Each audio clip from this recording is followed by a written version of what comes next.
asal kau di dekatku, besertaku selamanya. Ya, umat terkasih di dalam nama Tuhan Yesus Kristus, hari kita akan belajar di dalam Mazmur pasal 65 ayat 2 sampai yang ke-10. Mazmur ini itu adalah sebuah kidung pujiannya orang Israel. Kalau gereja di Indonesia saat ini punya pujian namanya Kidung Jemaat, NKB, PKJ, pelengkap Kidung Jemaat, atau yang kita nyanyikan tadi KPJ, Kidung Pasamuan Jawi. Tapi kalau di Israel itu ya Mazmur. Cuman ya memang kita hanya diwarisi kalimatnya saja, tidak beserta dengan notnya. Karena memang Mazmur ini adalah sebuah pujian, jadi kalau membacanya harus dengan dilakukan. Cuman memang kendalanya kita hanya diwariskan kalimat, bukan dengan nyanyiannya, gitu ya.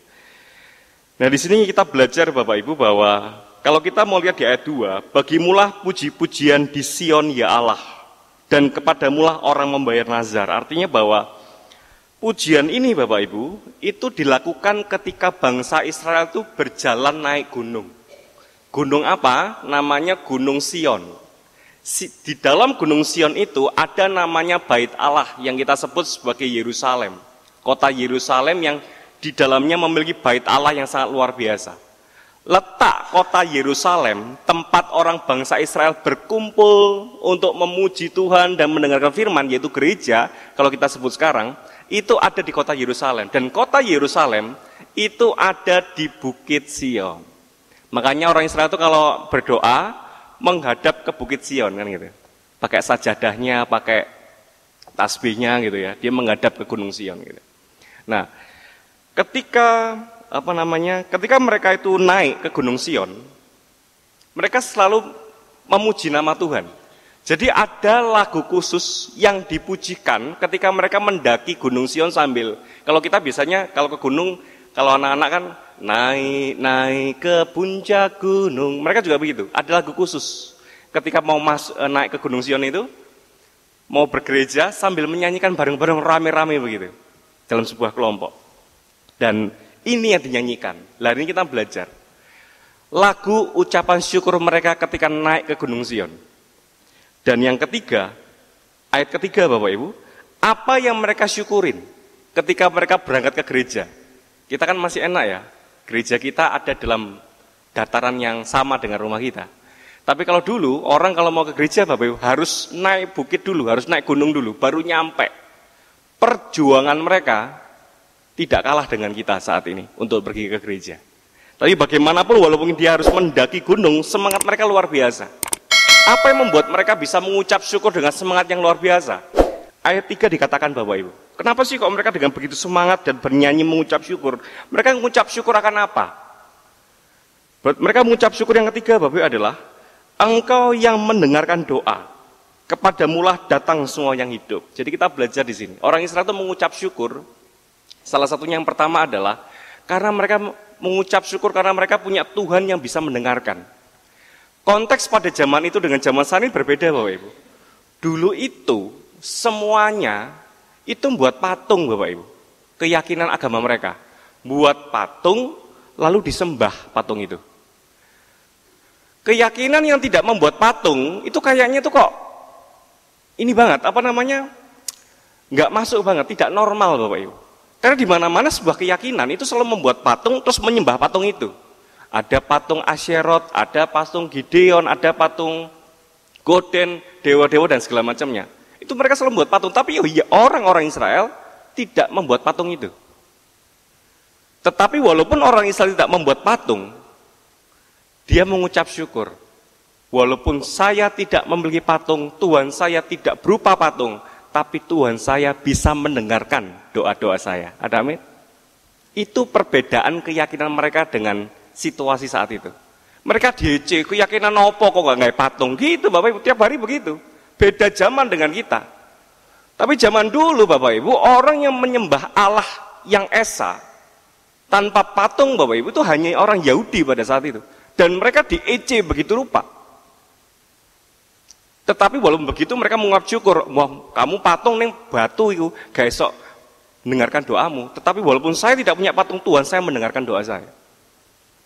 Terus yang kedua Bapak Ibu, mendengarkan doa, mengucap syukur bahwa saya punya Tuhan yang mendengarkan itu belum cukup bagi mereka. Mereka tambahin pada ayat yang ke-6. Dengan perbuatan-perbuatan yang dahsyat dan keadilan Engkau menjawab kami. Jadi bukan hanya mendengar, tapi juga menjawab.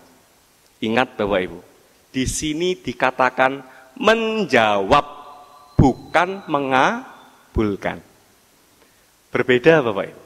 Kalau mengabulkan itu pasti ya dalam setiap doa kita. Tetapi ketika itu menjawab, jawaban itu kan bisa 3 kalau kata-kata menjawab. Ya, tidak, dan tunggu dulu. Kan begitu.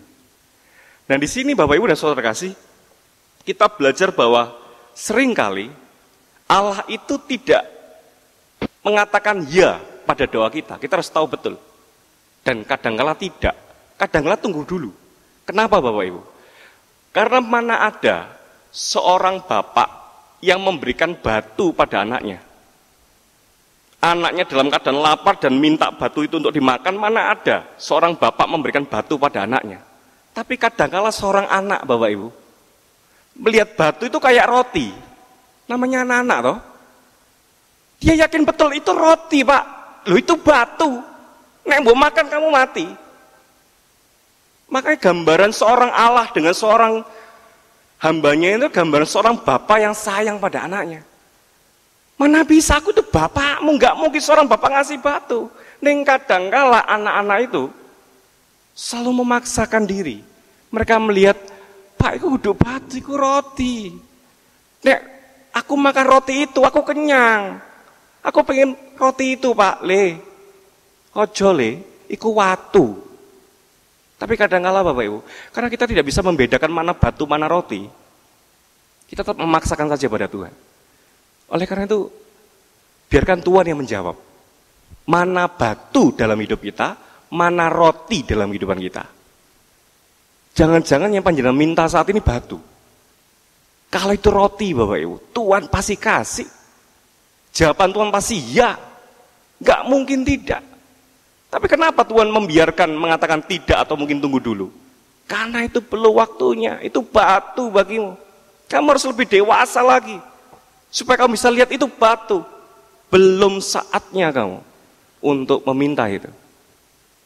Oleh karena Bapak Ibu dan Saudara kasih, malah kita percaya mengucap syukur pada Tuhan. Kita punya Tuhan yang hidup. Tuhan yang bisa mendengarkan setiap doa kita. Dan yang kedua, bukan hanya mendengar, tapi bisa menjawab doa-doa kita. Lalu apakah Tuhan bisa mengabulkan doa kita?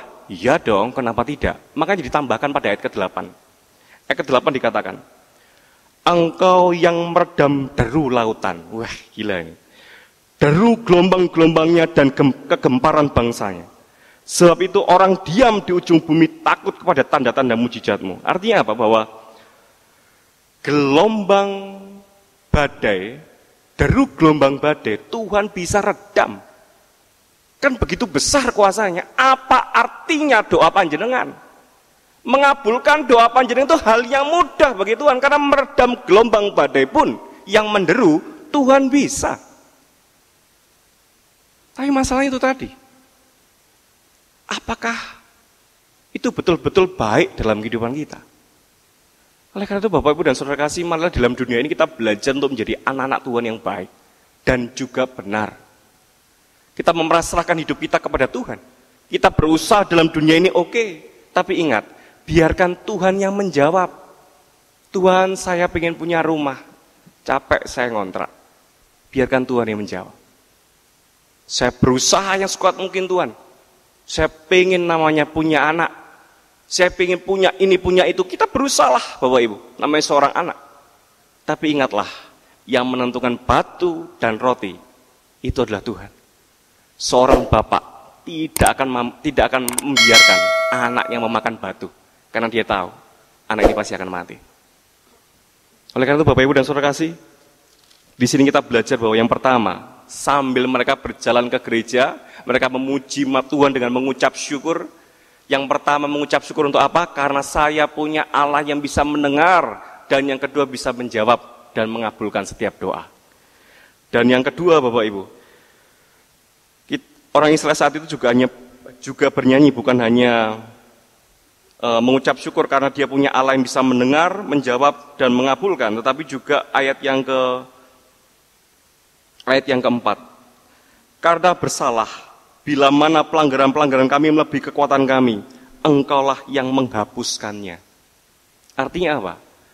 Mereka itu sangat sukacita, Bapak Ibu, bahwa saya punya Tuhan yang bukan hanya mendengar, menjawab, dan mengabulkan doa, tetapi saya juga punya Tuhan yang punya kuasa untuk menghapus dosa pelanggaran kita. Bapak Ibu, panjenengan harus tahu ya, bahwa ciri khas sebuah keyakinan itu selalu penebusan dosa hanya bisa dilakukan dengan perbuatan baik. Berbuat baik untuk bisa masuk surga. Berbuat baik, berbuat benar supaya dosa saya bisa diampuni. Sebuah keyakinan mengajarkan itu. Tetapi di dalam Kristus dia mengajarkan hanya lewat darah Kristus pengampunan terjadi. Kita belajar banyak akan itu. Bapak Ibu, kita harus tahu bahwa pelanggaran itu setiap sekali kita berdosa, upahnya apa? Maut. Sekali berdosa, Bapak Ibu, upahnya adalah maut. Bayarnya pakai nyawa. Sekali dosa itu. Sekecil apapun dosa itu sama di mata Tuhan. Dan kita harus tahu bahwa ketika kita berdoa, Bapa kami, Tuhan ampunilah kesalahan kami, seperti kami juga mengampuni orang yang bersalah kepada kami. Kata kesalahan itu dalam bahasa aslinya itu bukan kesalahan, tetapi hutang. Ya bisa terjemahkan kesalahan bisa, tapi juga bisa terjemahkan sebagai hutang. Jadi yang benar seharusnya gini, Tuhan ampunilah hutang kami, sebagaimana kami mengampuni orang yang berhutang dalam kehidupan kami. Dosa itu adalah hutang. Dan hutang itu harus dibayar. Namanya hutang. Kita sudah pernah belajar itu pada minggu-minggu kemarin. Ada orang utang 100 juta, 200 juta, sampai 400 juta. Lalu orang yang berhutang ini minta maaf pada orang yang berhutang. Maafkan saya ya, mohon lunasi hutang saya. Saya nggak mau hutang lagi. Bisa Bapak Ibu? Tidak bisa. Loh, masalah kamu bertobat nggak hutang lagi itu nomor 2. Tapi yang nomor pertama itu apa? Yang nomor pertama itu adalah kamu harus bayar hutang. Nah sekali kita berdosa Bapak Ibu, kita berhutang. Dan hutang itu harus dibayar dalam maut. Tidak bisa dengan perbuatan baik. Makanya nggak bisa Bapak Ibu, orang membunuh lalu bertobat lalu masuk surga, nggak bisa. Orang mencuri lalu dia bertobat tidak mencuri lagi, terus dia bisa masuk, tidak bisa. Harus ada orang yang nebus orang ini. Walaupun dia sekalipun bertobat, kalau tidak terima darah Kristus, tidak akan bisa terjadi. Makanya kan sekali kita sudah divonis, hari ini kamu dipenjara 20 tahun. Tidak ada alasan yang bisa kita membuat kita bisa keluar dari vonis itu. Bisa dengan perbuatan baik. Jangan Pak Hakim, kita pernah belajar ini. Saya itu hari Senin sudah bangun gereja, hari Selasa saya sudah memberangkatkan orang tua saya ke Israel, tanggal 3 saya berbuat baik 4, 5 sampai saat ini Pak Hakim saya sudah bertobat. Enggak bisa, tetap kamu harus dipenjara. Kadang-kadang orang Kristen itu suka terlalu sombong Bapak Ibu. Karena kan saya sudah orang Kristen, saya percaya pada Kristus, pasti saya masuk surga. Belum tentu.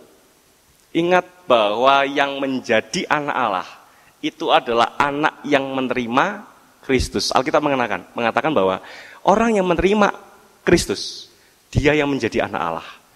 Belum tentu orang Kristen itu menerima Kristus. Belum tentu loh Bapak Ibu. Bisa aja sebagai pendeta saya, belum tentu saya menerima Kristus. Bisa saja majelis, bisa saja panjenengan semua. Kelihatannya KTP kita Kristen, tiap hari kita ke gereja. Tapi senior saya Bapak Ibu pernah namanya stase di Pulau Alor. Stase itu pada prosesi mahasiswa, mau menuju ujian skripsi itu stase dulu. Keluar, di Pulau Alor. Di Pulau Alor itu Bapak Ibu, gerejanya itu mau bangun, letaknya di gunung. Pembiayaan pembangunan itu mentok, nggak bisa lagi dia bangun karena uangnya itu nggak bisa ngangkut dari bawah ke atas. Beli materialnya siap, uangnya ada, Tapi untuk membawa dari bawah ke atas gunung itu nggak ada uangnya karena mahal. Ada satu majelis mengatakan, Pak Pendeta nggak usah khawatir. Taruh materialnya di bawah. Nanti materialnya pasti bisa ke atas. Loh, bagaimana Pak? Ini majelis. Bagaimana caranya Pak? Kita nggak punya uang. Tenang Pak Pendeta, nggak usah khawatir. Besok pagi pasti nyampe. Sekarang beli materialnya. Dikumpulkan material di bawah. Malam, jam 7 malam selesai material di bawah. Dan apa yang terjadi? Besok pagi nyampe materialnya di atas gunung Bapak Ibu. Padahal untuk nyampe ke atas gunung butuh 1 hari Bapak Ibu. Tapi ini orang dalam waktu 12 jam Bapak Ibu, yang nggak masuk logika, nyampe material di atas gereja. Orang ini punya jin Bapak Ibu. Jadi ternyata jinnya itu yang membawa kayu ini nyampe ke atas gereja. Jadi jin juga bisa bangun gereja gitu loh. Ini majelis, apa ini? Majelis kok begitu-begitu?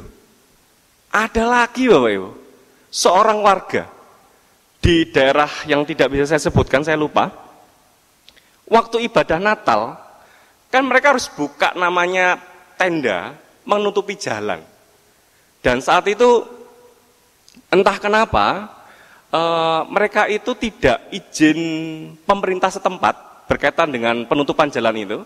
Karena ada satu warga mengatakan tidak usah khawatir, ibadah ini saya yang tanggung jawab. Dia seksi keamanan soalnya. Dan apa yang terjadi? Sebelum ibadah, warga ini garis kapur Bapak Ibu, dari jalan sana sampai sini digaris kapur, seret gitu. Sana juga kan gerejanya di sini. Ini kan arusnya dari sini Bapak Ibu. Jadi digaris, seret begitu kapurnya. Motor sebelum nyentuh garis kapur putar balik Bapak Ibu. Asli kejadian ini. Itu orang Kristen yang bisa begitu. Kok bisa? Tidak semua orang Kristen itu menerima Kristus Bapak Ibu. Ada lagi Kristen kapal selam. Ketika ibadah Minggu nyelam Bapak Ibu, set gitu. Tapi kalau sudah perjamuan kudus, Paskah Natal timbul di permukaan, yes gitu kan. Kapal selam Bapak ya. Tapi kalau ibadah biasa KRW itu nyelam Bapak Ibu, nyelam banget wis, pokoknya hilang Bapak Ibu. Tapi kalau sudah perjamuan kudus Natal Paskah, dia muncul sues gitu ya. Kayak masuk di permukaan gitu. Apakah itu orang yang penerima Kristus? Belum tentu. Ada orang Kristen Bapak Ibu, wah kalau ngambek 7 tahun baru bisa clear. 7 tahun Bapak Ibu, dendam sama orang, 7 tahun baru bisa selesai.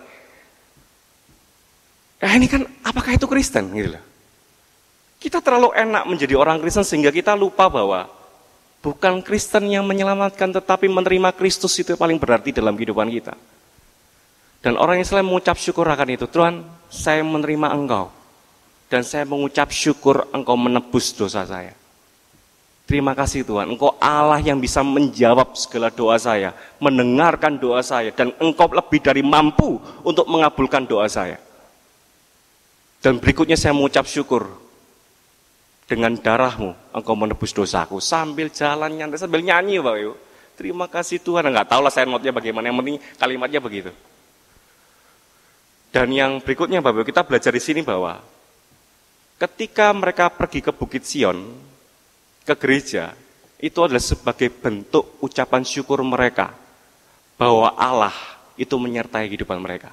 Ayat 10 dikatakan, Engkau mengindahkan tanah itu, mengaruniakan kelimpahan dan membuat saya sangat kaya dan bla bla bla. Engkau menyiapkan A, B, C, D, E. Kita harus menyadari, apapun yang kita punya saat ini, bagaimanapun perjalanan kita, semua Tuhan yang menyediakan. Dari Senin sampai Sabtu Dia berkati kita Bapak Ibu, lewat kita berjalan, bernafas, dan apapun berkat yang terjadi, Tuhan sediakan. Senin sampai Sabtu, dan hari Minggu itulah tempat kita mengucap syukur dengan cara apa? Pergi ke gereja.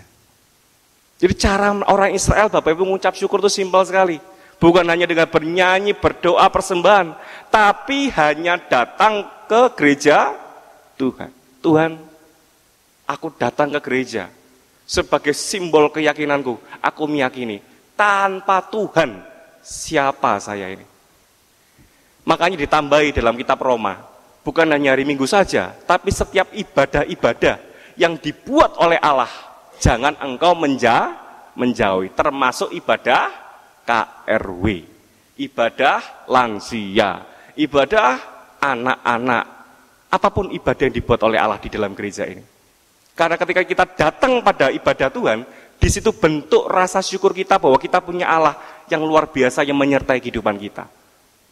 Jadi kalau kita menyepelekan namanya ibadah, artinya kita menyepelekan siapa Tuhan kita. Jangan-jangan kita yang mengaku Tuhan. Tuhan kita itu adalah budak kita. Oleh karena itu Bapak Ibu dan Saudara kasih, marilah saat ini kita selalu mengucap syukur kepada Tuhan. Karena Dia Allah yang hidup, yang menjaga kehidupan kita. Ingatlah bahwa tidak ada yang sia-sia bekerja bersama dengan Tuhan. Jerih lelahmu. Capek-capek harus ke RW, hujan-hujan harus ke RW. Bangun pagi hanya untuk ke gereja. Ingat pesan Tuhan. Usahamu, jerih lelahmu bersama dengan Tuhan tidak akan sia-sia. Tuhan menyertai panjenengan. Firman-Mu pelita bagi kakiku.